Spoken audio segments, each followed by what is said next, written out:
Nós vamos ver agora aqui, gente, um outro problema, que também é assim. Um problema, localizar um elemento numa tabela, se você tem uma tabela, você tem uma chave, que é um elemento que você está procurando, você vai percorrer a sua tabela, você vai procurar naquela tabela para ver se você acha ou não que aquele elemento está presente lá. Se ele estiver presente, eu quero saber onde que ele está. Bom, nós vamos ver dois algoritmos para isso. Nós vamos pegar um exemplo aqui meio um pouco artificial, tá bom? Acho que nós vamos usar esse arquivo que eu achei aqui de 200 com os 200 mil primeiros números primos como tabela. E nós vamos resolver se o número é primo ou não, pesquisando nessa tabela. Obviamente, esse novo algoritmo funciona para números primos menores do que o maior elemento presente na tabela. Menores ou iguais ao maior elemento presente na tabela. Então, agora, ao invés da gente ficar testando divisores, a gente pega o número primo, sai, percorre a tabela. Encontrou, é primo. Não encontrou, e é menor do que o último da tabela, ele é primo.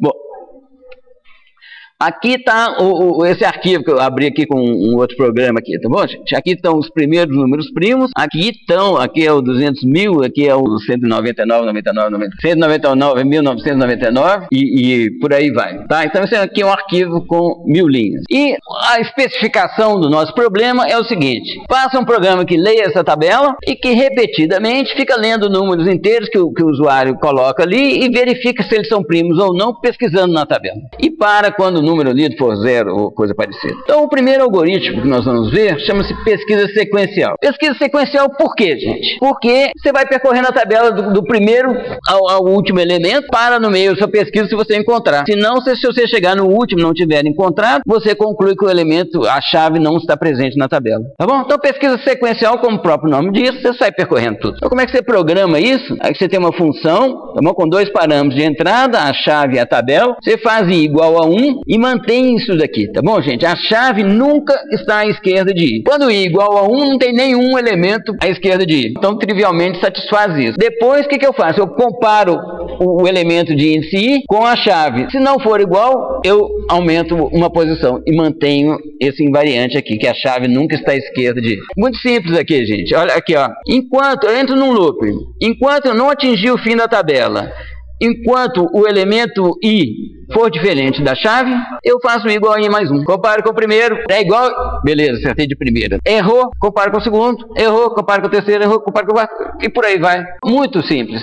Então, esse loop aqui, que é o loop de pesquisa efetivo, ele termina ou bem quando eu cheguei ao fim, atingi o fim da tabela, ou quando eu encontrei a chave. Tá? Eu encontrei um elemento na tabela igual à chave. Então, quando eu saio daqui, eu tenho que descobrir por qual dos dois motivos que eu saí do loop. Então, eu testo isso daqui. Se o i for menor do que o comprimento, menor ou igual ao comprimento da tabela, eu saí foi por este motivo aqui. Eu achei a chave. Tá? Por isso não foi, porque eu estou testando ele aqui outra vez. Então, foi por esse motivo. Então, eu faço p igual a i, senão eu tenho que informar que eu não encontrei. E eu estou adotando essa convenção aqui. Eu estou fazendo p igual a menos 1. Então, aqui está o programa, gente, para testar primos por pesquisa em tabela usando algoritmo sequencial. Então, o que é isso daqui? Ó?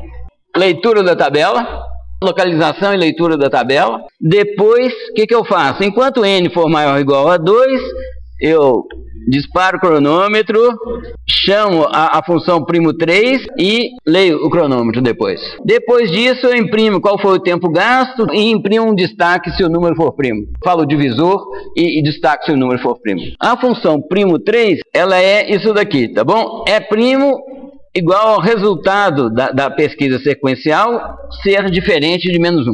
A função de pesquisa sequencial é essa aqui que a gente já viu na transparência. Então, estou rodando já o programa aqui. Então, aqui agora, para eu escolher o arquivo com a tabela, é esse que está aqui. Depois aqui, se eu pedir aqui, ó, 11. 11 é primo, gastou 0 segundos. Deixa eu achar um primo um pouco maior aqui.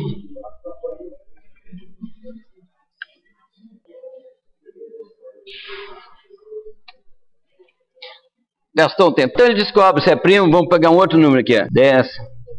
10 mil. Chegou até o fim da tabela e concluiu que não é primo. Então é assim que funciona. Qual que é a complexidade da pesquisa sequencial? Então, mais uma vez, varia conforme a instância do seu problema. Tá? Você tem uma tabela com n elementos, tá bom? O tamanho do problema é o número de elementos na tabela. Então, você tem uma tabela com n elementos, Aí vai depender da chave. Se a chave for igual ao primeiro elemento da tabela, você vai fazer uma comparação para você encontrar. Se ela for igual ao último da tabela, ou se ela não constar da tabela, você vai fazer N comparações. Então, como no pior caso é N, esse aqui é um algoritmo O de N. Ele vai crescer linearmente com o tamanho da tabela. A gente vai trabalhar mais aqui com o pior caso, mas às vezes você está interessado no tempo médio. Então, quando você tem pesquisas sempre por elementos presentes na tabela e que todos esses elementos são equiprováveis, estão a mesma probabilidade de aparecer, o tempo médio é N sobre 2, proporcional a N sobre 2. Em qualquer caso é O de N. Tá bom? O tempo médio, ou o tempo é N sobre 2, é N multiplicado por uma constante, isso vai embora na outra constante do O de N.